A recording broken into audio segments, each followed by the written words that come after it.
여러분들 안녕하십니까? 주님이 저희 가운데 허락해 주신 복음의 말씀을 증거하는 시간입니다. 이 시간 주님을 의지하고 함께 상고한 말씀은 먼저 사도행전에 있습니다. 사도행전 2장 말씀을 먼저 보고 세 군데 말씀을 더 읽은 후에 복음을 증거할 수 있기를 바랍니다. 사도행전 마태, 마가, 누가, 요한복음 다음에 등장하는 이 책의 2장에서 한 구절을 먼저 읽어내겠습니다. 사도행전 2장 36절 말씀입니다. 그런즉 이스라엘 온 집이 정령 알지니 너희가 십자가에 못 박은 이 예수를 하나님이 주와 그리스도가 되게 하셨느니라 하니라. 다음 읽을 구절은 베드로 전서에 있습니다. 베드로 전서를 펴셔서 2장 말씀에서 몇 구절을 읽겠습니다. 베드로 전서 2장에 22절부터 25절까지 이렇게 적혀 있습니다. 저는 죄를 범치 아니하시고 그 입에 괴사도 없으시며 욕을 받으시되 대신 욕하지 아니하시고 고난을 받으시되 위협하지 아니하시고 오직 공의로 심판하시는 자에게 부탁하시며 친히 나무에 달려 그 몸으로 우리 죄를 담당하셨으니 이는 우리로 죄에 대하여 죽고 의에 대하여 살게 하려 하심이라. 저가 채찍에 맞음으로 너희는 나음을 얻었나니 너희가 전에는 양과 같이 길을 잃었더니 이제는 너희 영혼의 목자와 감독 되신 이에게 돌아왔느니라. 다음 읽을 여러 구절들을 추후에 살펴보기로 하고 먼저 여기서 마치겠습니다. 공교롭게도 오늘 오전에 들은 말씀과 좀 일치되는 부분이 있음을 고백드립니다. 베드로에 관련돼서 말씀을 잠깐 나누고자 합니다. 베드로 그 사람이 우리 주님을 어떻게 발견하고 있는가에 대해서 생각할 수 있길 바랍니다. 제가 과거에 복음을 증거하는 첫 시간이 저에게 주어졌을 때 두려웠습니다. 복음을 어떻게 증거해야 될까? 나는 복음을 듣고 구원을 받았는데 과연 지역 모임 가운데서 복음은 어떻게 증거해야 되는 것일까? 이것을 놓고 많은 형님들의 조언과 또는 글들을 찾아보게 되었을 때 제가 이런 글을 발견했습니다. 복음은 개인적이어야 된다. 이렇게 얘기했습니다. 또 복음은 긍정적이어야 된다. 이렇게 얘기했습니다. 또 복음은 능력 가운데 전해져야 된다. 이 말씀을 제가 읽은 글 가운데서 기억합니다. 그러한 것들을 염두에 두고 제가 여러 군데를 찾아보다가 베드로 전서에 베드로가 증거하고 있는 주님은 과연 어떤 분일까에 대해서 여러분들과 잠깐 나누기를 원합니다. 아마 여기 계신 분들이 복음을 여러 번 들으셨을 겁니다. 여기서 오실 때마다 식사 이후에 저희가 이 자리에 앉아서 매번 증거하는 복음의 말씀을 듣고 또 듣고 여러 각도에서 살펴보고 오랜 시간이 지난 동안에 예수님과 그분의 십자가와 죄 사하심과 하나님이 우리를 용서했다는 사실을 많이 들어보셨을 겁니다. 그러나 저는 개인적으로 오늘 여러분들과 함께 성경의 몇 부분을 살펴보는 말미암아서 베드로가 본 다른 우리 주님은 과연 누구였을까를 생각해낼 수 있기를 바랍니다. 많은 사람들은 종교 안에서 어떠한 방법을 찾아내고자 합니다. 왜냐하면 사람은 모두가 죽음을 두려워하기 때문이죠. 죽음 이후에 사후에 무엇이 기다리는지를 그들이 알지 못하기 때문에 뭔가를 붙잡고자 하는 것이 사람의 마음 가운데 이렇게 담겨 있습니다.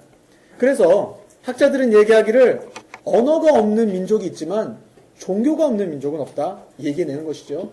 사람들은 하나님을 어떤 존재를 믿고자 하는 갈망이 마음 가운데 있다는 것을 저는 알 수 있습니다. 그런데 저희는 세상에 나가 살펴보게 된다면 종교라고 하는 체제 안에는 어떤 방법을 통해 그것을 도달하고자 하는 노력들이 있습니다. 제가 어렸을 때 다녔던 교회, 제가 어렸을 때 다녔던 그런 기독교계 안에는 많은 선행을 하여라. 너가 참으로 예수님이 십자가에 돌아가셨다면 너가 정말로 깨끗하게 살아라. 잘못했으면 또 와서 회개를 하고 또 눈물을 흘리고 11조를 드리고 새벽 기도를 하고 열심을 내라. 끝까지 아주 선하고 완전한 길을 걸어라고 얘기했습니다. 저는 고등학교 때 불교 학교를 다녔습니다. 이렇게 기독교인이라고 생각했지만 뺑뺑이를 돌려서 학교를 갔기 때문에 불교에서는 얘기합니다. 선한 마음을 가지고 선한 일들을 생각하고 아주 위대한 말씀들을 해냅니다. 그런데 문제는 인류에게 있어 가장 큰 문제는 그 종교의 추구가 잘못된 것이 아닙니다. 행할 수 있는 능력이 저희 가운데 없다는 겁니다. 사람들이 그런 많은 묵상들을 통해 우리가 이렇게 살아야 되겠구나 라고 하는 길잡이들이 있습니다.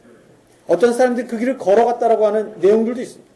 그런데 저희는 지금 이 복음의 시간을 통해 여러분들과 함께 나누고자 하는 것은 저희의 수준의 차이에, 저희의 비교의 수준을 놓고 얘기하는 것이 아니라 과연 하나님께서 천지를 만드시고 저희를 조성하시고 지으신 하나님께서 과연 어떤 분이신가에 대한 인식과 그분의 수준에 돌아가지 못한다면 과연 우리는 어떤 것을 앞으로 감당할 것인가에 대한 현실을 저희가 인지하고자 합니다.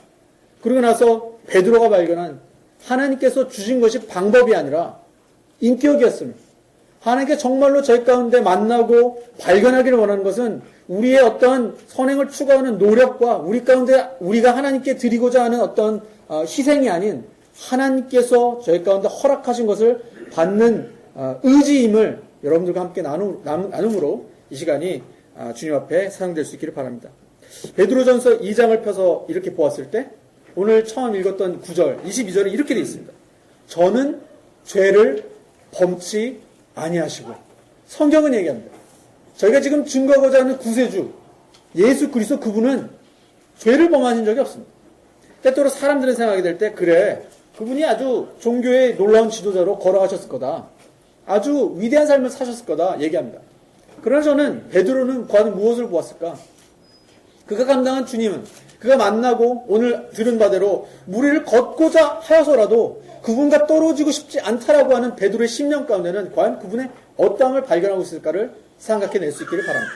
그것에 도움을 위해서 저희가 이렇게 말씀을 펴기를 원하는데 마태복음 26장 먼저 펴겠습니다. 첫 번째 복음서가 되는 신약의 마태복음 26장에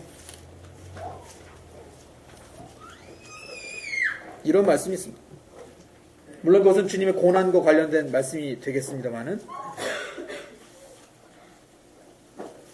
66절부터 읽겠습니다. 마태복음 26장 66절입니다. 생각이 어떠하뇨? 대답하여 가로되 저는 사형에 해당하니라 하고 이에 예수의 얼굴에 침 뱉으며 주먹으로 치고 혹은 손바닥으로 때리며 가로되 그리스도야 우리에게 선지자 노릇을 하라. 너를 친 자가 누구냐 하더라. 주님이 지금 매맞고 있는 장면입니다. 하나님의 아들이라고 하셨기 때문에 대제사장이 주님을 업신여기고 있습니다. 왜냐하면 유대인들에게 하나님은 한 분이고 하나님의 아들이라고 하는 그 뜻은 즉 자신이 하나님이라고 하는 증거이기 때문에 사람들은 그것을 받아내지 못합니다. 왜냐하면 그들의 눈으로 보았을 때 그 사람은 나사렛에 있는 30세 된 청년입니다. 나이가 좀 많아 보였겠죠. 왜냐하면 그런 일들이 다른 복음서에 적혀있기 때문에 저는 그런 내용들을 알 수 있습니다. 그 사람이 지금 하나님의 아들임을 알지 못하고 주님을 향해 이러한 일들을 퍼붓고 있습니다. 미웠습니다. 저 사람이 자신이 하나님이라고 하는 사실을 받아들일 수가 없습니다. 그래서 주님 얼굴에 뺨을 올립니다. 수염을 뽑고 있습니다. 주님을 때리고 침을 뱉고 있습니다. 근데 주님은 거기 죄를 짓지 않고 있습니다. 베드로는 그 주님을 바라보고 있었습니다. 아랫뜰에서 불을 쬐면서 주님을 부인했던 그 사람이 바라보고 있었던 주님은 그런 분입니다. 과거에 주님을 쫓아가 다닐 때 무리를 걸어오셨던 분이었습니다. 사람들에게 오병이어의 기적을 행하고 눈먼 자를 낫게 하고 병든 자들을 귀신을 쫓아내고 그분의 언어와 그분의 손이 닿으면 모든 일들이 다 순조롭게 사람들이 평안을 찾고 온전하게 되는 일들을 경험했던 사람이 그날 본 주님은 가만히 거기 맡고 계셨어요. 가만히 그 자리에 서 있었습니다. 그리고 나서 저희가 오늘 읽은 베드로 전서 다음 구절에는 그는 맞았지만 위협을 당하셨지만 위협하지 않았다 얘기하고 있습니다. 바로 저희는 오늘 마태복음 구절들을 통해 보지 않았습니까? 이 일이 일어나야 되지 않겠는가? 네 검을 네 집에 꽂으라 얘기하고 있지 않습니까? 12명에 더 되는 천사들이 일을 행할지 못하는 이 일을 와서 해결할지 못할 줄로 알고 있는가? 저희는 생각합니다. 나사렛 예수가 이렇게 매맞고 있다라고요. 믿음이 있기 전에는 그분이 불쌍했습니다. 그분이 왜 십자가를 질까?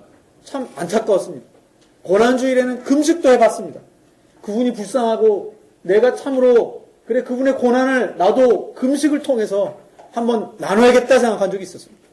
그런데 제가 구원을 처음 받게 될 때 베드로와도 같이 그분은 저에게 뭔가 달랐습니다. 왜 이분이 이런 일들을 행하셨을까에 대해서 제가 집중하기 시작했습니다. 여기 베드로는 얘기합니다. 그분 안에 죄가 없었다고요. 죄를 짓지 않은 것 아니고 성경은 분명하게 저희 가운데 이런 놀라운 진리를 얘기합니다. 그분은 죄를 지을 수 없는 분이시더라고요. 하나님의 아들이시고 하나님이십니다. 죄와 가까이 할 수 없고 죄를 선택하지 않았을 뿐만 아니라 아주 연약하고 아주 아무것도 아닌 사람이 내가 죄를 짓지 않았어와는 차원이 다른, 주님은 죄와 멀리 계시고 죄를 지을 수도 없는, 죄가 그 안에 엉계신 그런 분이 되심을 베드로는 발견하고 있었습니다. 그래서 베드로가, 주님이 처음 베드로를 불렀을 때 나를 떠나소서 나는 죄인으로서이다 이렇게 얘기하게 됩니다. 왜요? 그가 하나님임을 발견했기 때문입니다. 놀라운 기적 안에서요. 그러고 나서 다음 구절로 넘어갑니다. 제가 또한 발견하게 되는 한 가지 사실은 마가복음에서도 발견되는데요. 마가복음 15장을 펴겠습니다. 마가복음 15장에 짧게 제가 이 두 구절을 읽기를 원합니다. 세 구절이 되겠습니다. 마가복음 15장 30절입니다. 내가 너를 구원하여 십자가에서 내려오라 하고, 그와 같이 대제사장들도 서기관들과 함께 희롱하며 서로 말하되 저가 남은 구원하였으되 자기는 구원할 수 없도다. 이스라엘의 왕 그리스도가 지금 십자가에서 내려와 우리로 보고 믿게 할지어다 하며 함께 십자가에 못 박힌 자들도 예수를 욕하더라. 여기 이제 주님이 십자가에 달려서서 처형을 당하고 있는 장면 가운데 어떻게 보면 인류의 가장 악하고 더러운 어둠이 쏟아져 나오고 있습니다. 지금 그분이 무엇 때문에 저기 달려 계신가를 저희가 생각한다면 지금 이 사람들이 하는 내용은 100% 사단이 지금 읊조리고 있는 것에 가담하고 있는 것입니다. 주님의 십자가의 일을 무효화시키고자 하는 내용을 그들이 내리고 있습니다. 주님을 뺨 때리고 주님을 채찍질하고 주님을 모욕했을 뿐만 아니라 이제 십자가에서 하나님의 일을 이루시기 위해 달려있는 그분을 지금 이렇게 마음 가운데 있는 영혼을 아주 뒤집어 놓을 수 있는 상황으로 그들은 이야기하고 있습니다. 뭐라고 했습니까? 저가 남은 구원하지만 자기는 구원할 수 없구나. 주님의 공생이 시작을 하게 될 때 사단이 주님에게 광야에서 주님을 시험했습니다. 주님은 인류의 머리로 그 모든 시험을 이기시고 하나님의 말씀을 통해 이것을 이겨내셨죠. 그러나 여기 지금 당하고 있는 시험은 얼만큼 더 주님을 어렵게 만드는 시험입니까? 만약에 그것이 저라면요, 싸웠을 겁니다. 말대꾸를 했을 겁니다. 너가 정말로 나한테 그렇게 얘기할 수 있는가라고 이 소리를 쓰고, 주님은 이야기하지 않습니다.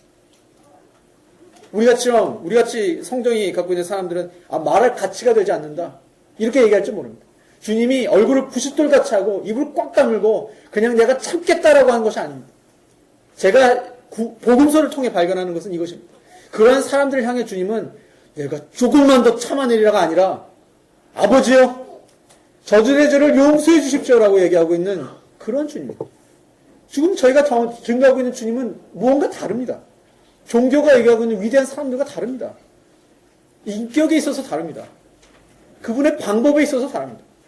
십자가에 있는 내용과 있어서 다릅니다. 그분은 무언가 저희를 지금 이기고 계십니다. 제가 모임에 더해지고 처음 복음 집회에 참석하고 형님들의 말씀을 듣게 될 때 이런 표현을 들었습니다. 주님께서 오늘 그분들 기도 안에 이렇게 표현하셨는데 주님께서 오늘 여기 있는 영혼들을 이겨주십시오라고요. 제 마음에 아직도 그것을 감동하고 있습니다. 저희는 때때로 증거합니다. 죄인됨을 깨달으시고 하나님을 믿으시고 십자가에서 모든 일들을 해결하신 주님을 믿으세요. 믿으면 천국 갑니다라고 얘기합니다. 하지만 성경은 얘기합니다. 베드로가 증거하고 있습니다. 그분이 우리의 주와 그리스도가 되셨다. 그분이 여러분의 주인입니까? 복음은 그것을 제시하고 있습니다.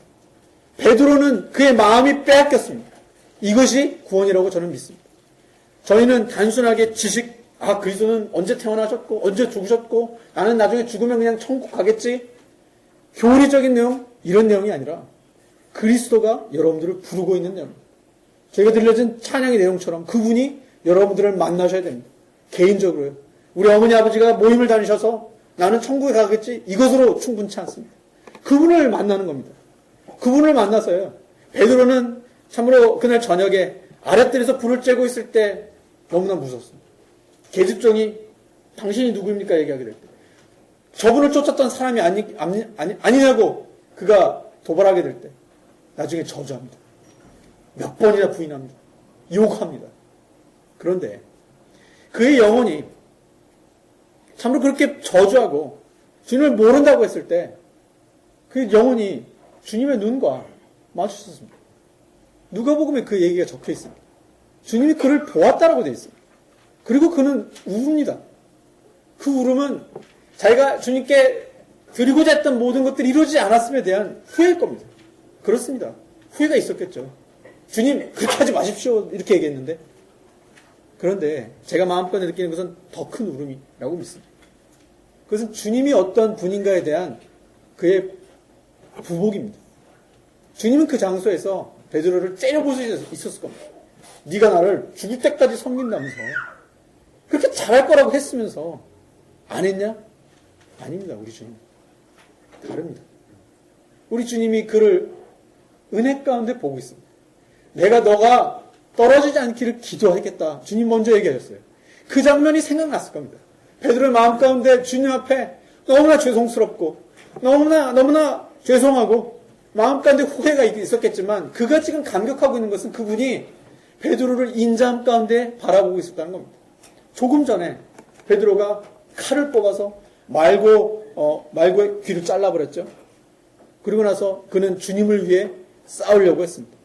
주님이 그래서 꽂으라 말고의 귀를 붙여줍니다. 성경은 공교롭게도 저희가 영화에서 보는 것처럼 주님이 귀를 이렇게 딱 주워가지고 붙여주는 장면이 없습니다. 결코 주웠다는 말씀이 성경에 드러나지 않습니다. 베드로가 그 장소에서 본 것은 이겁니다. 자신을 향해 횃불과 몽치를 갖고 온 사람들에게 나아가서 주님께서 내가 그다. 제자들이 가는 것을 용납하라라고 하고 이제 귀가 잘린 사람에게 자신을 잡으러 온 사람을 주님께서 사랑하고 계셨다.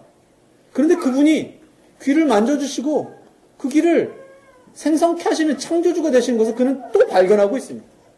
가장 영원히 주님을 누르고 있는 그날 저녁에 베드로는 그분을 바라보고 있는 겁니다.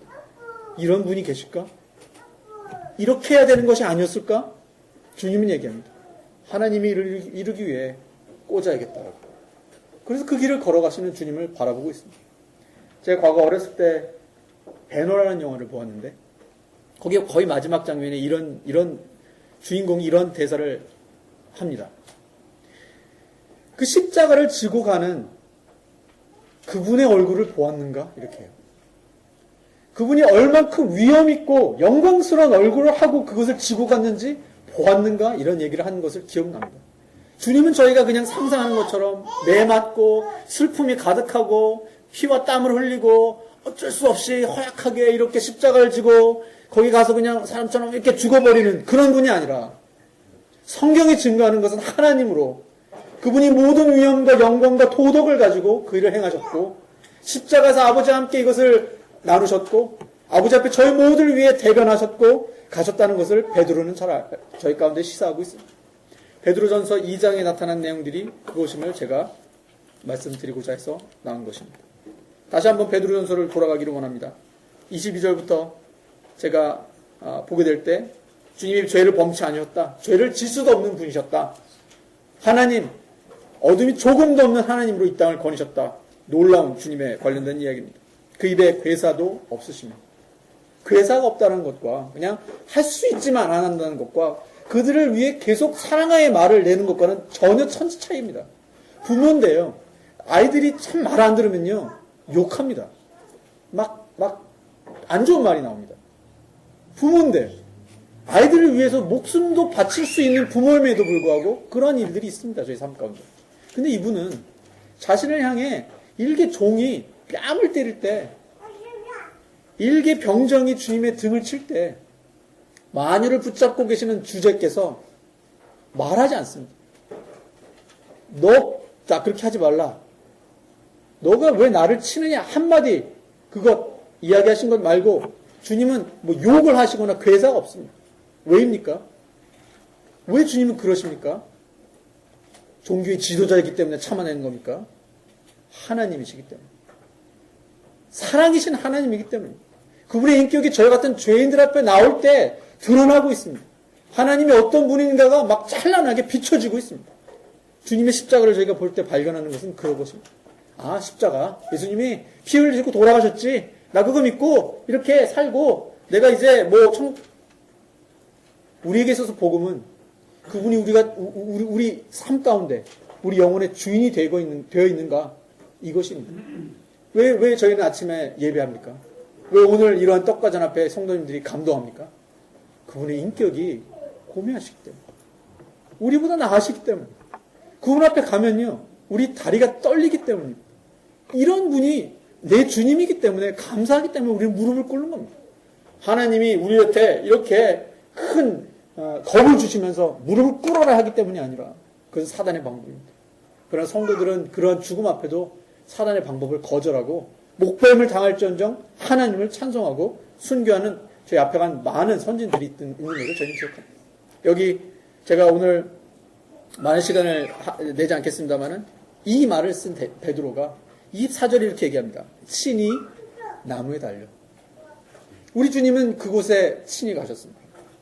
대제사장들과 서기관들과 장로들이 모여서 얘기했죠. 민요가 일어날까 하오니 명절에는 말자라고. 그러나 주님은요, 친히 그 자리에 가십니다. 6월절. 하나님이 영원 전에 이미 준비하신 그날입니다. 그때가 이르러서 주님은 이 일을 하고자 하신 일들을 이뤄내고 있습니다. 사람들이 피해가고자 하지만 못해냅니다. 주님이 결정하신 그 시간에 이 일이 일어납니다. 그때 주님은요, 하나님이 떠밀거나 너 좀 이 일을 하라고 내가 보내지 않아 이거 아닙니다. 친히 가십니다. 친히 가시되 주님의 모습을 생각해 보십시오. 누가 크냐라고 싸우는 제자들에게 발을 씻어내고 있는 주님. 친히 말입니다. 아버지께 돌아가실 것을 아시고 사람들을 끝까지 사랑하는 그런 주님입니다. 다릅니다. 우리가 생각하는 것과 다릅니다. 우리가 해낼 수 있는 정도의 차원이 아니라는 것을 알 수 있습니다. 그 주님이 친히 나무에 달려서요. 그래요. 주님이 달리셨습니다. 고린도 후서에는 써 있습니다. 주님 그리스도께서 약하심으로 십자가에 달리셨다고요. 약하시다고요. 에베소서는 이렇게 써 있습니다. 그분의 전능으로 달리셨다고. 어떻게 그분이 약하실 수 있습니까? 천지를 붙들고 있는 주님입니다. 예전에 이것을 말씀으로 창조하신 분입니다.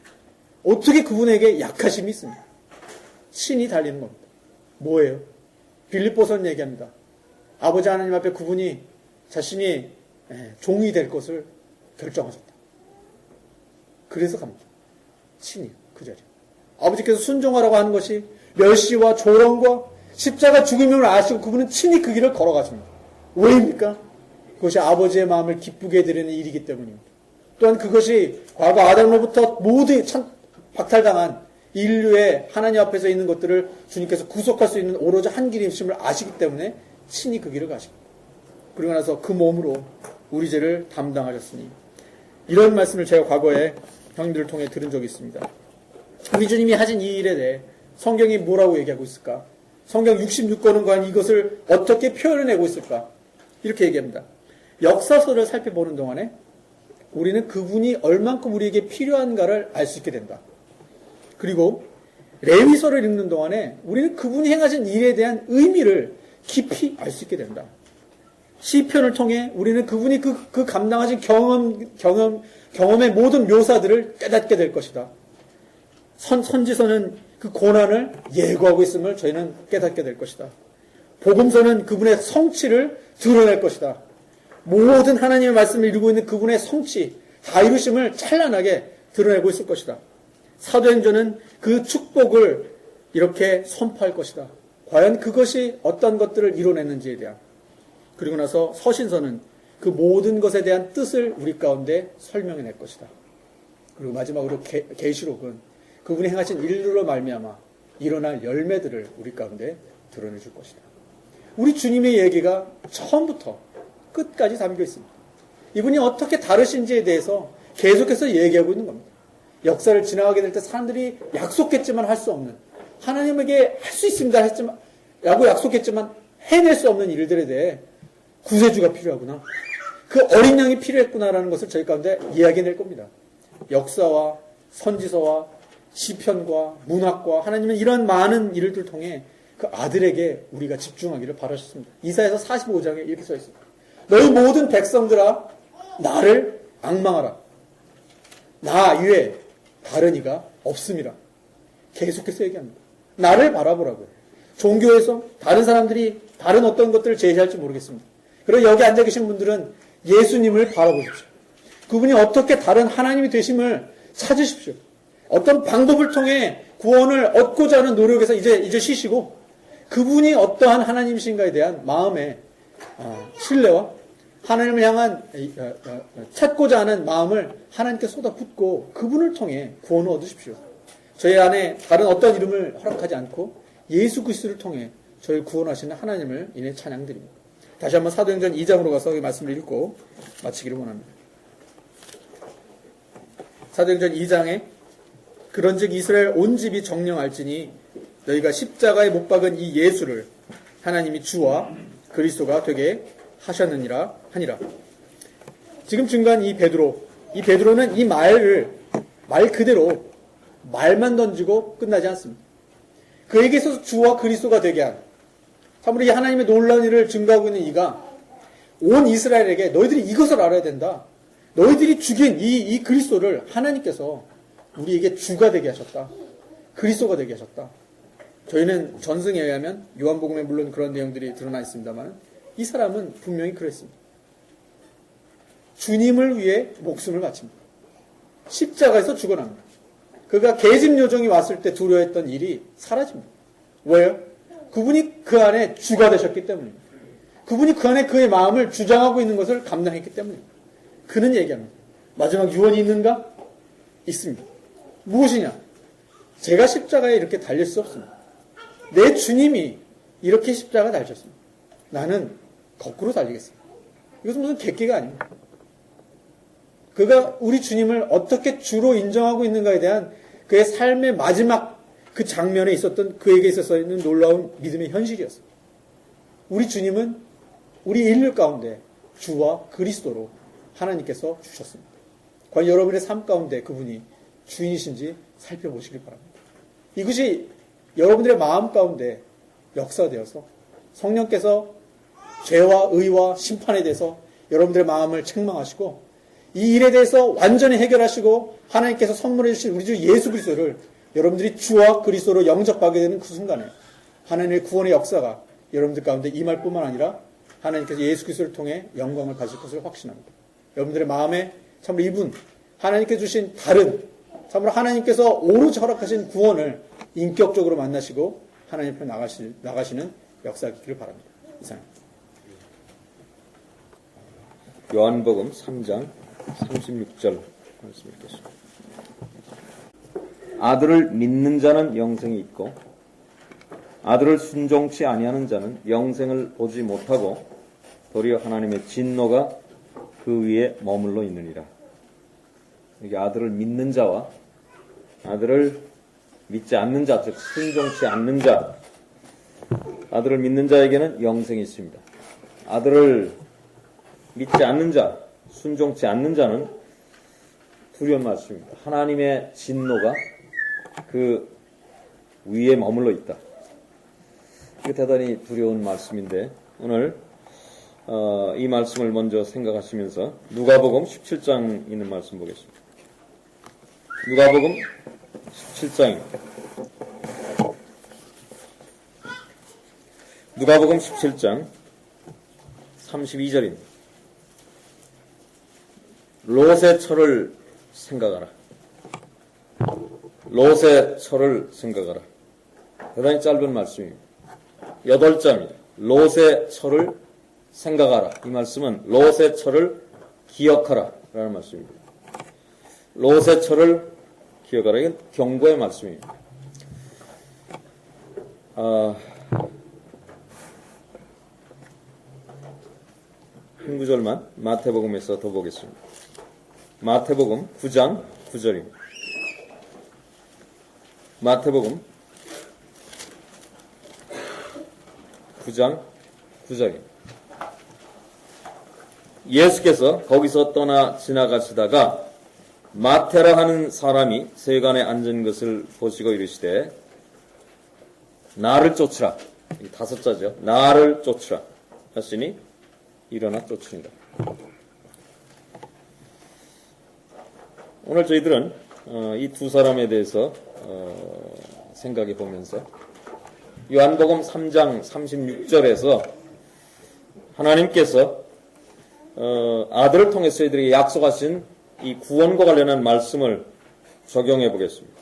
아들이 있는 자는 영생이 있고 아들을 순종치 않는 자는 하나님의 진노가 그 위에 머물러 있느니라. 저희들은 마태복음 9장 9절에서 마태를 주님이 찾아오셨는데 찾아오셔서 이제 말씀하셨습니다. 나를 쫓으라. 그게 그가 일어나 쫓았다. 마태는 어떤 사람입니까? 세리입니다. 세리이기 때문에 그는 사람들에게 비난받고 나쁜 사람이다. 또 자기 자신도 사람들이 그와 같이 비난하는데 많은 돈을 뒤에서 챙기고 잘 삽니다. 그러나 그가 한 가지 부인할 수 없는 일은 그 마음속에 부인할 수 없는 양심의 가책이다. 그는 하나님을 믿지 않았지만 적어도 양심의 가책 속에서 그는 견딜 수 없는 생애 속에서 남몰래 그렇게 하고 살았다. 이것은 부인할 길이 없는 사실인 것은 그가 얼마나 어느 정도 긴 기간 동안 그가 자기 생애에 대한 회의 속에서 살았는지 모르겠습니다. 만일 그가 자기 생애 속에서 회의 속에 살지 않았다면 그는 예수님이 찾아와서 나를 따르라고 했을 때 그가 일어나 쫓을 리가 만무했습니다. 마태는 세리고 사람들의 비난받는 사람이었음에도 불구하고 마태는 성경을 기록한 사람입니다. 신약 성경 제일 첫 번째 책의 저자죠. 그의 과거 경력은 세리였다. 사람들에게 비난받고 자기도 자기를 혐오하는 사람이었다. 그런데 그가 변화됐습니다. 그가 변화됐습니다. 얼만큼 변화됐는가? 여기 성경의 저자가 될 정도로 변화가 됐다. 이게 놀라운 변화가 아닙니까? 기적입니다. 구원은 기적입니다. 쓸모없는 사람, 쓸데없는 사람, 아무짝에도 쓸데없는 사람, 사실은 멸망으로 갈 수밖에 없는 사람이 하나님 앞에서 유용하게 쓰임을 받는 사람이다. 여기 이제 누가복음 17장에 와보십시오. 여기 또 다른 사람이 있습니다. 롯의 처를 생각하라. 여기 롯을 생각하라 이렇게 말씀하지 않고 롯의 처를 생각하라. 롯의 처는 도대체 어떤 사람인가? 성경에서 우리는 창세기를 찾아봐도 롯의 처의 이름이 누군지는 우리는 모릅니다. 성경에 그런 사람이 있습니다. 부자와 가난한 사람 이런 게 아니라 부자와 나사로. 그런데 부자 이름은 없어요. 롯은 있는데 롯의 처의 이름은 없어요. 그런데 성경은 분명히 롯의 처를 기억하라. 롯의 처에 대해서 깊이 생각하라. 경고를 받으라. 롯의 처가 오늘도 우리에게 하는 말씀을 귀를 기울이고 들으라. 그 말입니다. 이것은 대단히 중대한 경고의 말씀입니다. 롯의 처는 어떤 사람이었습니까? 첫째, 롯. 구약에서 롯을 생각해 보십시오. 롯은 아브라함의 조카죠. 갈대우르에서 나와서 아브라함과 같이 여행했습니다. 그는 아브라함이 애굽으로 가게 될 때 애굽도 갔었어요. 애굽에서 아브라함이 이제 불신으로 해서 애굽 갔었죠. 그래서 아내도 내 누이라고 이야기하면서 그래서 바로와 연결이 되고 많은 재물을 얻어가지고 이제 사실 하나님 앞에 책망받고 불신으로 인해서 부끄러움 가운데 그는 애굽에서 나올 수밖에 없을 때 그런데도 그는 바로로 인해서 많은 재물을 가지고 이제 나오죠. 하나님이 개입하신 것이고 하나님이 주신 은혜였지만 아브라함 생애 속에는 그것은 불행하고 부끄러운 그런 역사였습니다. 왜? 불신 가운데 있었기 때문입니다. 믿음이 아닌 것은 언제나 부끄러운 것입니다. 믿음의 생활 아닌 것은 그것은 언제나 자랑할 만한 것이 못 되는 것입니다. 애굽에서 나오게 될 때 많은 재물을 가지고 나왔고 그것을 롯도 다 봤어요. 그리고 이제 다시 베델로 돌아왔습니다. 우리는 잘 알죠. 거기에서 롯과 아브라함이 재물을 가지고 서로 그의 종들이 이제 서로 싸우게 될 때 아브라함은 믿음의 조상 아브라함은 더 이상 우리는 이와 같은 투쟁 속에 들어갈 수 없다. 결단을 내렸습니다. 내가 좌하면 나는 우하고. 그때 롯은 자기의 눈을 들었어요. 그래서 애굽하고 가장 비슷한 장소, 애굽이 너무나 멋져 보였어요. 그래서 소돔 요단의 들을 택했죠. 그는 점점 그리로 내려갔죠. 그가 소돔에 들어가서 살게 될 때 소돔의 악한 모습들, 또 소돔의 악한 행실, 또한 소돔의 악한 전통, 이 모든 것들을 그는 바라보면서 그는 점점 가까이 들어갔습니다. 우리는 이 성경에서 언제 롯의 아내가 롯과 결혼했는지 우리는 정확히 알 수는 없습니다만 분명히 갈대우르에서 아브라함이 롯과 함께 나올 때 그때 아내가 있었다는 얘기는 없습니다. 또 이제 애굽 갔다 돌아올 때 여전히 그와 같은 근거를 찾아볼 수 없어요. 그는 어쩌면 아마 거의 소돔에 들어갈 즈음에서 아니면 소돔에 들어가서 결혼했던 것 같습니다. 어쨌든 그에게 아내가 있었습니다. 그런데 문제는 롯의 아내는 불신자였습니다. 롯의 아내는 믿지 않는 사람이었다.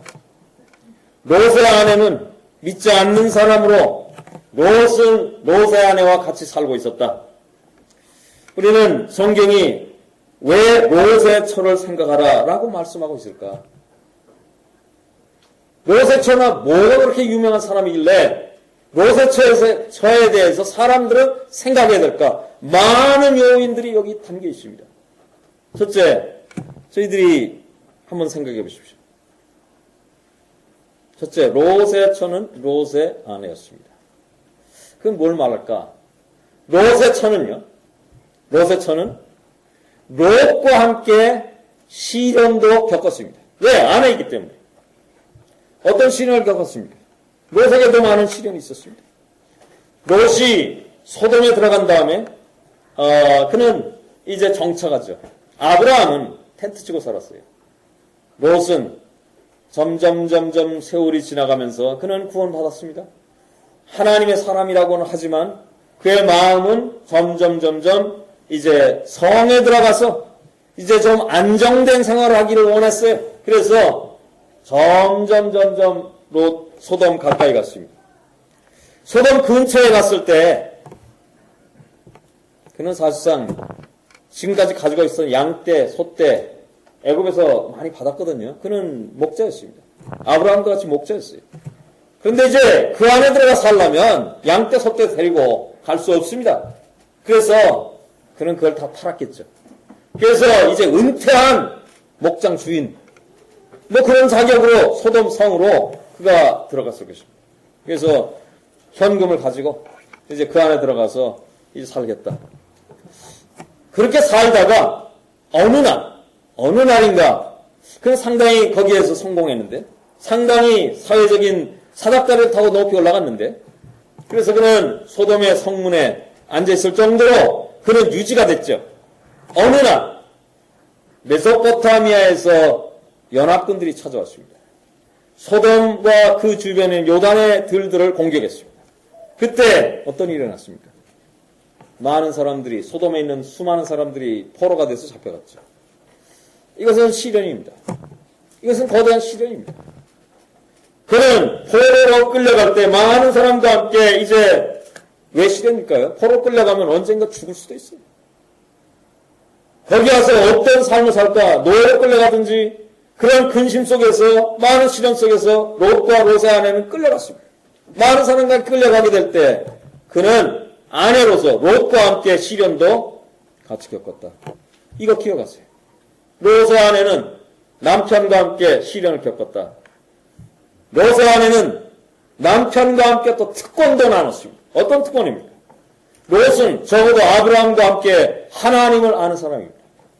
그래서 그는 하나님을 향해서 예배하는 것이 무엇인지 그는 아는 사람입니다.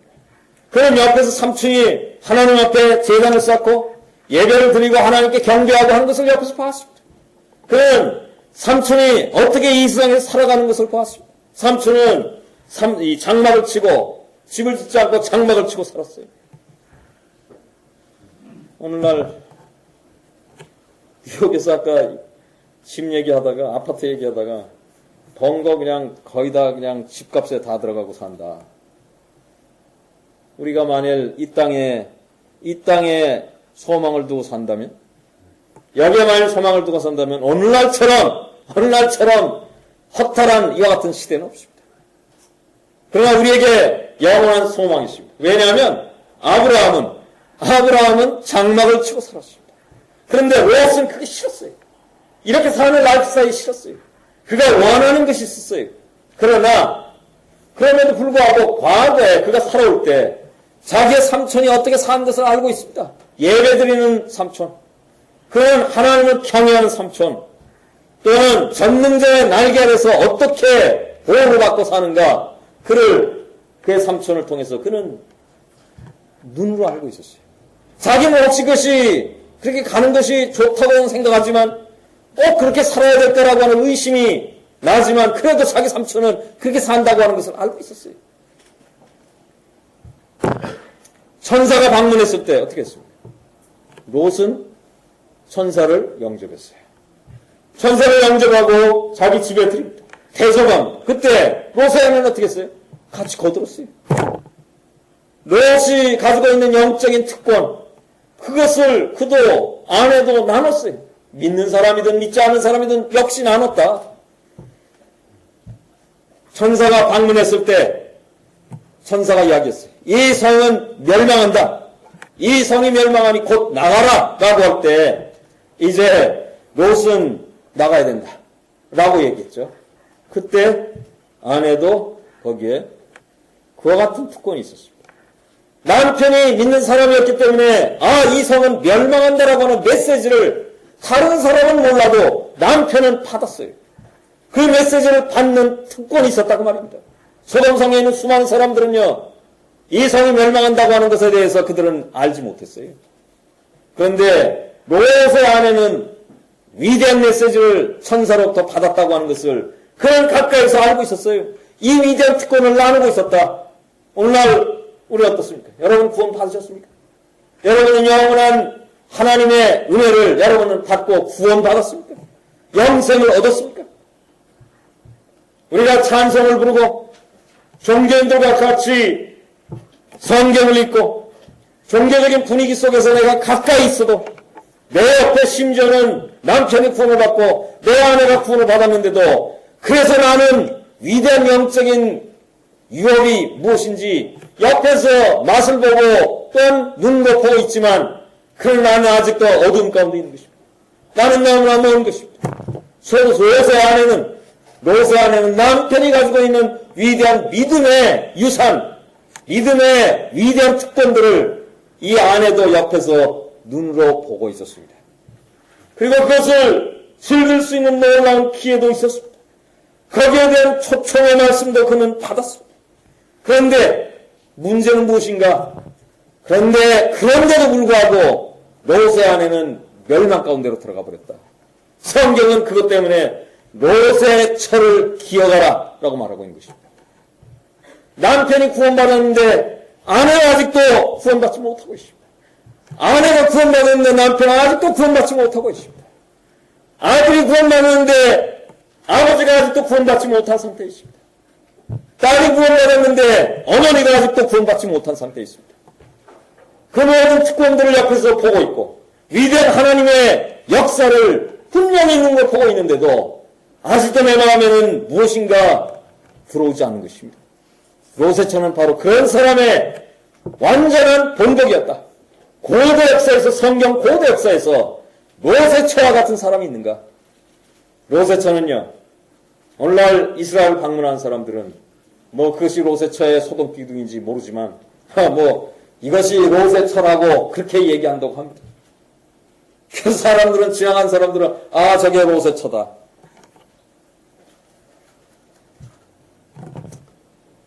롯의 처는요, 롯의 남편의 시련도 경험하고 있었고 남편의 특권도 경험하고 있었어요. 같이 느끼고 있었어요. 그런데 롯의 처는 남편의 실수도 같이 공유하고 있었습니다. 롯은 어떤 실수를 했습니까? 롯은 믿는 사람입니다. 그런데 소돔성으로 들어갔어요. 소돔성에 들어가서 살아가게 될 때, 그런데요, 롯은 믿는 사람이고 아브라함에 대해서 너무나 잘 알고 있었고 믿음의 조상이에요.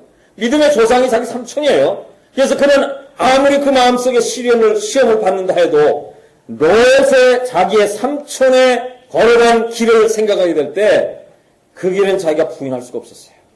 그래서 이제 그는 중간에 샌드위치 같이 끼어버렸어요. 그는 안 믿는 여자와 결혼했습니다. 그래서 이제 소돔과 점점 가까이 들어갈 때 그는 마음속으로 이제 저울질하는 것입니다. 어떻게 하면은 이제 하나님의 의도 보존하면서 그러면서 세상의 즐거움도 함께 누릴 수 있을까? 라고 하는 생각 말입니다. 이것은 롯의 거대한 망상이었어요. 무엇이 망상입니까? 무엇이 망상입니까? 망상이라고 하는 것은 망하는 생각이죠.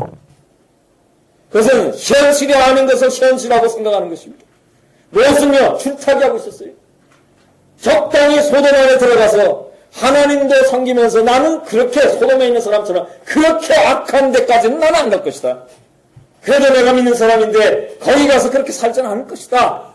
그는 그렇게 생각하면서 아내가 요구하는 것에 대해서 어느 정도 yes 들어주면서 그렇게 가면서 그래 당신하고 나하고 이렇게 가면서 어느 정도까지만 하면서 살자 라고 하는 생각을 했다고 말입니다. 이것이 롯의 치명적인 실수였습니다. 이것은 망상이었어요. 롯은 어떤 사람이 됐는가? 사실 우리가 롯의 아내를 생각한다면 롯도 성경은 롯의 아내를 기억하고 롯도 기억하라 그 말입니다. 롯의 아내는 롯의 시련도 같이 나누었고 롯의 특권도 같이 나누었고 롯의 실수도 나눴어요. 롯이 소돔 안에 들어가서 살게 될 때 하나님을 사랑하고 하나님의 의를 사랑하지만 그래도 적당히 세상적인 것을 즐기면서 아내는 안 믿는 여자인데 이 사람이 가지고 있는 즐거움을 어느 정도 만족시켜주면서 그러면서 이렇게 줄타기하면서 나는 갈 수 있다 라고 생각하는 자만감, 이것은 그의 망상이었는데 그렇게 살다 보니까 롯의 처는 롯을 점점 길들이기 시작했습니다. 이 사람은 하나님의 사람이라고 하는데 자기의 남편의 삼촌이 아브라함이 그렇게 위대한 믿음의 사람인데 알고 있습니다. 그런데 이 사람을 잘 요리하면 내가 원하는 대로 점점 끌고 갈 수 있다. 우리 세상의 말괄량이 길들이기라고 하는 것이 있습니다. 길들이는 것입니다. 이 여자가 이 의로운 사람을 점점 길들이는 것입니다. 그래서 점점 세상으로 조금 더 세상의 것에 대해서 한 입도 한 숟가락도 먹어라 해서 점점 자기가 원하는 대로 길들여가는 그런 사람이었다. 왜 롯의 처를 기억하라고 하는가? 롯의 처는 어느 날 우리에게 매일과 같이 말해주는 것이 있습니다. 이것은 불신자에게 말해주는 것이 있고 이것은 믿는 자에게 말해주는 것이 있습니다. 롯의 처 남편을 길들여 갔습니다. 롯의 처는 의로운 하나님을 믿는 남편을 자기의 세상의 길로 점점 길들여 가는데 참 성공적인 여자였다.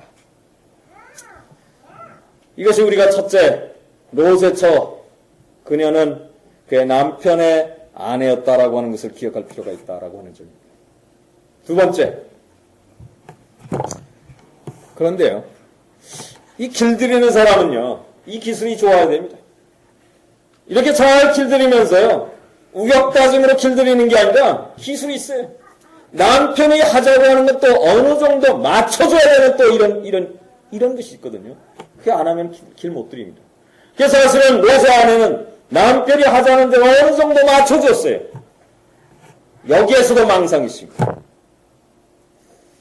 롯의 아내가 자기 남편을 자기 원하는 방향으로 끌고 가기 위해서 어느 정도 맞춰주면 성공하리라 생각하는 그것이 망상이다 그 말입니다.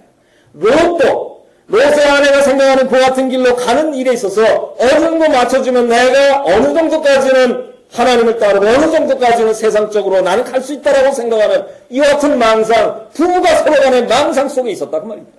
따라서 이 부부는 영원한 슬픔 속에 빠지게 됐다. 이것이 누가복음 17장 말씀에서 오늘날 우리 모두에게 성령님께서 말씀해주고 있는 경고입니다. 롯의 처를 기억하라.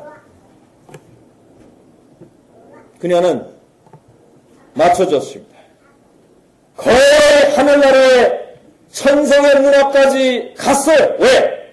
남편의 길을 따라갔기 때문입니다. 남편이 메시지를 받았죠. 천사가 이성은 멸망한다. 오늘날 하나님께서 우리에게 말씀하십니다. 오늘날 우리는 이 세상에 살고 있지만 하나님께서 분명히 말씀하셨어요. 이성은 멸망한다. 여러분께서 세상을 돌아보십시오. 세상을 돌아보십시오. 오염을 한번 생각해 보십시오. 저 어제 형제님 통해서 서울에서 미군은 아침에 조깅 절대로 하지 말라라는 명령을 내렸어요. 왜? 하도 오염이 강하기 때문에. 오염은요. 자동차 회사는 세상에 유수한 자동차 회사가 너무나 많습니다. 그 많은 자동차 회사, 공장, 날름 이 많은 인구를 다 사치스러운 놀라운 생활 수준으로 맞춰주기 위해서는 엄청난 매연을 뿜어내지 않고는 이 많은 인구를 다 맞춰줄 수 없는 것입니다. 10년 전과 20년 전과 30년 전에 그 같은 요구와 오늘날의 요구와 앞으로 10년 후의 요구와 이 모든 것들은 10년 전보다 사람들의 생활 수준이 점점 높아집니다. 이 모든 것을 맞춰주기 위해서는 오염은 반드시 필요한 것이다. 우리는 어떻게 살 것입니까? 자연계를 생각해봐도 우리는 미래가 없는 것입니다. 이 세상은 망해가고 있고 이 세상은 노화돼가고 있고 지구는 죽어가고 있다. 우리는 부인할 길이 없습니다. 북극은 남극은 어느 정도 가서 다 녹아버린다. 이것은 우리가 가상을 이야기하는 것이 아닙니다. 예수 그리스도께서 다시 오십니다. 하나님께서 이 세상은 멸망의 땅이라고 말씀했어요. 우리는 세상에서 죄인으로 살고 있습니다. 우리는 이 죄의 문제를 해결했는가? 하나님께서는 인간이 범죄한 이후에 오늘날까지 오신 메시아를 통해서 이 예수 그리스도 하나님의 어린 양을 통해서 나의 모든 죄를 용서받았는가? 롯의 문제도 죄의 문제였고 롯의 아내의 문제도 죄의 문제였어요. 그들이 죄 용서를 받느냐? 그리고 하나님 앞에 의로운 사람으로 서는가? 이것이 오늘날 우리의 절대적인 문제입니다. 우리의 문제는 쌀을 얼마나 생산하느냐가 문제가 아니고 우리의 문제는 은행의 이자율이 얼만큼 높아지고 낮아지냐 하는 그것이 우리에게 문제가 아니고 우리의 문제는 증권회사의 문제가 아니고 우리의 문제는 이성의 경제 문제가 아니고 정치 군사의 문제가 아니고 우리의 문제는 여러분과 저의 문제는 하나님 앞에서 살아계신 하나님 앞에서 그의 아들을 통해서 우리에게 용서하시는 바 예수 그리스도를 믿는 자에게 영생을 주신다고 하는 하나님의 은혜입니다. 오늘 아직 구원받지 못했다면 요한복음 3장 36절이 우리에게 말씀하시는 것처럼 아들을 믿는 자에게는 영생이 있고 아들을 순종치 아니하는 자에게는 하나님의 심판이 그 위에 머물러 있느니라. 부인할 수 없는 현실입니다. 롯의 처를 생각하라. 롯의 처에 뭘 생각합니까? 우리 세 번째 롯의 처의 문제를 생각하게 될 때 그녀는 하나님 앞에 거의 가까이 왔었고 거의 구원 받을 만한 그런 지경까지 왔었지만 그러나 그는 멸망했다. 왜 멸망했을까? 첫째, 천사가 와서 이 성을 떠나라. 이 성은 반드시 멸망할 성이다. 멸망받을 성이다. 말씀했어요. 하나님은 그렇게 말씀하시면 그렇게 되는 것입니다. 여러분 오늘 제 말씀 들으면 제 말씀이 아니고 하나님 말씀 들으시면 여러분 영원히 후회하지 않습니다. 여러분 나중에 지옥에 가서 2012년 7월 22일 복음의 메시지가 증거될 때 하나님의 말씀은 사실이라고 하는 말씀을 내가 들었는데도 나는 그때 그것을 소홀히 했다. 그래서 나는 지옥에 들어와서 영원히 나는 돌이킬 수 없다. 지옥이라고 하는 것은 한번 들어가면 다시 나올 수 없는 것입니다. 영원한 멸망, 하나님의 심판은 그 속에 빠지면 다시는 나올 수 없는 두려운 것입니다. 하나님의 말씀은 살았고 운동력 있고, 하나님의 말씀은 결코 만물이 여김을 받지 않습니다. 하나님께서는 아들이 있는 자는 영생이 있고, 아들을 순종치 않은 자는 멸망이 있다, 심판이 있다고 할 때 그것은 액면 그대로 사실입니다. 오늘 여러분께서 하나님 앞에 오십시오. 하나님께서 약속하신, 거짓말할 수 없는 하나님께서 우리에게 약속하신 이 말씀 앞에 겸손한 마음으로, 정직한 마음으로, 하나님, 나는 죄인이다, 내가 어떻게 하면 구원받을 수 있습니까? 주님, 나를 구원해 주십시오. 회개하고 예수님을 믿으십시오.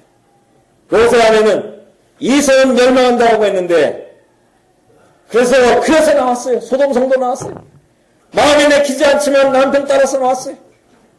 여러분, 우리가 믿는 믿음은 친구 따라 강남 가는 것이 아닙니다.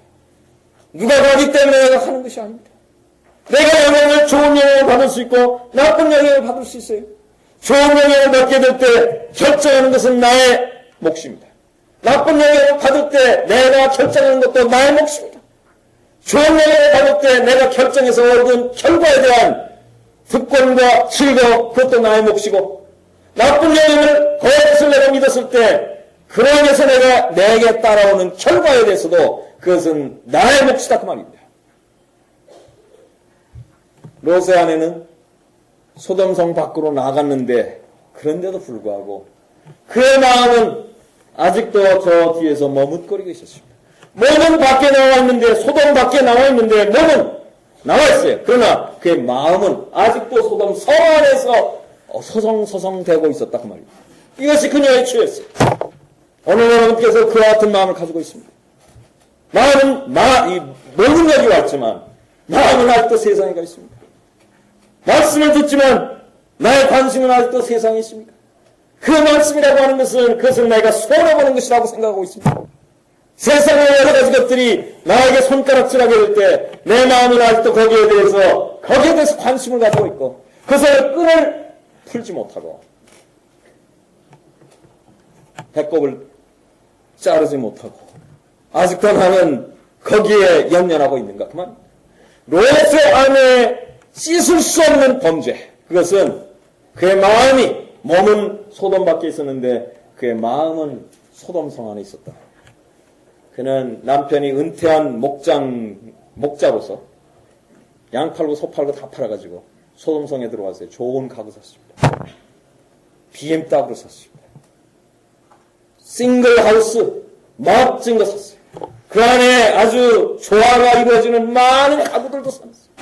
가게 벽에 단장하고 매일같이 그런 삶을 살았어요. 어느 날 천사가 와서 이제 나가라고 할 때 소돔성 안에 자기 집, 고레등과 같은 자기 집, 잔디밭 잘 꾸며놓은 자기 집, 아름다운 가구가 가득한 자기 집, 안락한 모든 것들이 자기에게 초청하고 있는 그 같은 자기 집, 그것을 그는 버릴 수가 없었어요. 그래서 그녀는 가구와 자기 생명을 바꿨어요. 가구와 자기 영혼을 바꿨어요. 여러분, 오늘 여기 앉아 계신 여러분께서 아직도 가구와 여러분의 영혼을 바꾸고 싶습니다.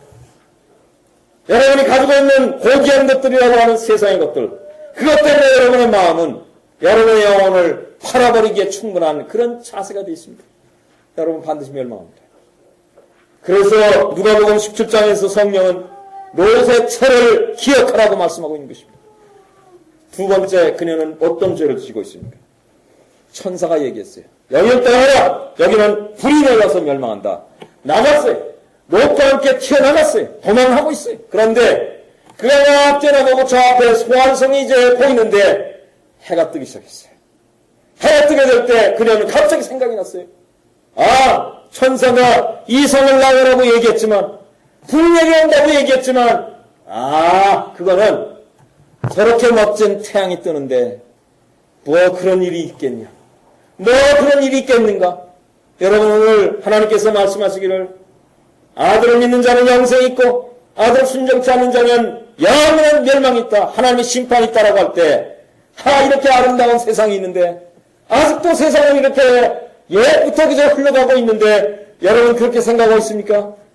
그것이 여러분의 망상입니다. 그것이 롯의 아내에 씻을 수 없는 범죄였어요. 용서받을 수 없는 범죄였어요. 우리를 멸망으로 끌고 가는 말로 할 수 없는 범죄다 그 말입니다. 해가 뜨게 될 때 그녀는 천사의 말을 불신해 버렸어요. 여기 이렇게 아름다운데 다시 해는 뜨는데 사람들은 그렇게 말하죠. 어제도 해가 떴고 오늘도 해가 뜨고 내일도 뜰 것인데 무슨 예수님이 다시 오냐? 무슨 하나님의 심판이 있느냐? 여러분 기억하세요. 고대 롯의 사건과 소돔의 사건은 그것은 우리의 전설이 아닙니다. 이것은 역사입니다. 그것은 오늘까지 하나님께서 우리에게 말씀하고 있는 것입니다. 롯의 처를 생각하라. 그녀는 마지막으로 결정적인 범죄를 했어요. 그의 마음은 주저하고 있었고 그녀는 천사의 말을 불신하고 있었고 이제 그녀는 세 번째 그래서 그는 돌아봤어요. 천사가 말했어요. 돌아보지 말라. 뒤돌아보지 말라. 오늘 여러분 어떻습니까? 마태는요 오랫동안 마음속에 괴로워했습니다. 여러분 괴로움이 있습니까? 여러분 죄 문제에 대해서 괴로움이 있습니까? 여러분의 인생에 대해서 회의가 있습니까? 만약 여러분 아직 구원받지 않았는데 인생에 대한 회의가 없다면 여러분은 마취 상태에 있는 것입니다. 무엇이 무엇인지를 모르고 사는 것입니다. 그 성경은 우리에게 깨어라, 일어나라, 현실을 직시하라, 그리고 하나님의 구원을 받으라고 말씀하시는 것입니다. 바로 그래서 누가복음 10장에서는 성령께서 롯의 처를 기억하라고 말씀하고 있는 것입니다. 롯의 처를 기억했어요. 롯의 처는요 어떻게 멸망했습니까? 소돔 성 안에 있는 사람들은 모두가 다 하나와 같이 하늘에서 유황불이 내려오면서 멸망해버렸어요. 그런데 소돔 성 밖에 나온 사람 중에 유일한 한 사람이 멸망했어요. 그 여자는 불에 탄 것이 아니라 순식간에 뒤를 돌아보게 될 때 순식간에 소금기둥이 되어버렸어요. 이것은 역사적으로 기억하라는 것이 아니고 지식적으로 기억하라는 것이 아니고요. 이것은 상업적으로 기억하라는 것이 아니고 상업적으로 이스라엘에 저게 롯의 아내다, 소금기둥이다 라고 말하면 상업적으로 기억합니다. 그러면서 돈 법니다. 그리고 하나님 믿지 않습니다. 롯의 처를 기억하려고 하지만 롯의 처에 대해서 그들은 생각하지만 상업적으로 생각하면서 그들은 하나님의 구원에 대해서 도외시하는 것입니다. 어떤 사람들은 롯의 처에 대해서 생각하지만 그들의 생각은 지식적인 생각 속에서 여전히 그들은 그 지식은 그들을 구원하지 못하는 것입니다. 오늘 우리는 어떻습니까? 롯의 처를 기억하라고 하는 말씀에서 우리는 실제적으로 우리의 마음이 감동이 되어야 되는 것입니다.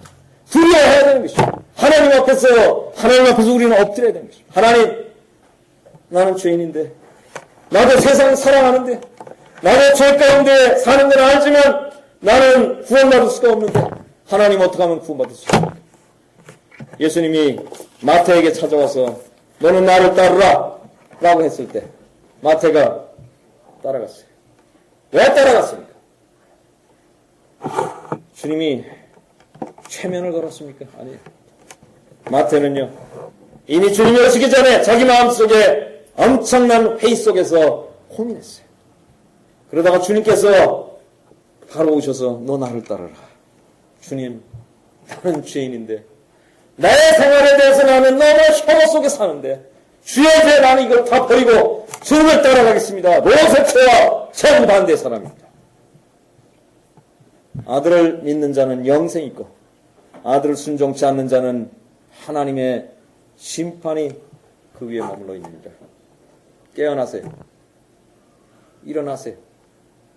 영원히 죽어있고 마비 속에 있고 최면 속에 있고 잠자는 상태에서 일어나야 됩니다. 하나님께서 우리에게 어떠한 사랑을 베푸셨는지 그 아들을 통해서 우리 같은 무가치한 사람들을 향해서 어떻게 그 아들은 십자가에서 피 흘려 돌아가셨는지 그 위대한 사랑과 우리의 마음속에 감동을 주는 이 십자가의 영광을 여러분께서는 오늘 그 앞에 와서 무릎을 꿇으시기 바랍니다. 그분을 여러분의 구주로 영접하시기 바랍니다. 기도하겠습니다. 아버지 하나님, 은혜를 감사를 드립니다. 롯의 처를 생각하라. 성령님께서 하신 말씀을 생각할 때 주님 십자가에서 돌아가신 우리 주 예수 그리스도의 은혜를 기억하며 여기 부복한 영혼들 주님 앞에 의탁드리오니 주님 성령님께서 감동해 주시고 죄인의 상태에서 세상에서 소망이 없고 영원한 멸망과 암흑 속에 마귀에 의해서 끌려가고 있는 상태를 직시할 수 있도록 도와주시고 아버지 하나님 회개하는 마음으로 주님 앞에 나와 나를 위해 피 흘려 돌아가신 우리 주 예수 그리스도의 은혜를 믿고 거듭날 수 있도록 주님 놀라운 기적을 베풀어 주시고 생명을 허락해 주시고 아드님을 통해서 주시는 영원한 생명의 은혜를 주시기를 바랍니다. 십자가에 돌아가셨을 뿐만 아니라 사흘 만에 다시 살아나셔서 저희들에게 죄를 사하시며 또한 거룩하다 의롭다 하실 수 있는 우리 주 예수 그리스도의 은혜를 생각할 때 여기 부복한 영혼들 주님 앞에 의탁드리오니 주님 도와주시기를 바랍니다. 우리 주 예수 그리스도의 은혜를 인해서 감사를 드립니다. 이 모든 말씀 주 예수 그리스도의 귀하신 이름으로 감사하며 간구드리옵나이다. 아멘.